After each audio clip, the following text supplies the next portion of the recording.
நேத்திக்கு ட்விங்கிள் பார்த்தீங்கன்னா கம்பெனிலேயே சாப்பிட்டுக்கிறேன்னு சொல்லிட்டாரு. அதனால் வேலை பெருசாக எதுவும் இருக்காது அப்படின்னு தான் நினச்சிட்டு எனக்கு ஒரு ஆள் தானே லஞ்சு அப்படின்னு நினச்சிட்டு இருந்தேன். என்றைக்கு நம்ம அப்படி நினைக்கிறோமோ அன்றைக்கி தாங்க நமக்கு ரொம்ப வேலை இருக்கும். உப்பு அப்புறம் பெப்பர் இதெல்லாம் தீர்ந்துருந்துச்சு. எல்லாம் அரைச்சி எடுத்து வச்சுட்டு புதினா பிரியாணி தான் பண்ணியிருந்தேன். அதுக்கு பார்த்திங்கன்னா பேன் வச்சுக்கோங்க, தேங்காய், எண்ணெய், பிரியாணி ஸ்பைசஸ் எல்லாம் ஆட் பண்ணிவிட்டு ஒரு பெரிய வெங்காயம் எடுத்திருக்கேன்.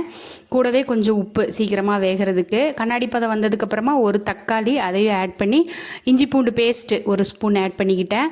ரெண்டும் நல்லா மசிஞ்சு வரும்போது புதினாவையும் ஒரு பச்சை மிளகாயும் போட்டு நான் ஆல்ரெடி அரைச்சி வச்சுருந்தேன் அந்த பேஸ்ட்டையே ஆட் பண்ணிவிட்டு ஒரு ஸ்பூன் பிரியாணி மசாலா, அப்புறம் ஒரு டம்ளர் அரிசிக்கு 1.25 டம்ளர் தண்ணி ஊற்றி ஊற வச்சுருந்த அரை மணி நேரம் அதையும் இது கூட ஆட் பண்ணி விசில் போட்டு 3 விசில் வந்தோடனே எடுத்து பார்த்தோம்னா ஆஹா, சுட சுட புதினா பிரியாணி ரெடி ஆகிடுச்சு. நீங்களும் ட்ரை பண்ணி பாருங்கள்.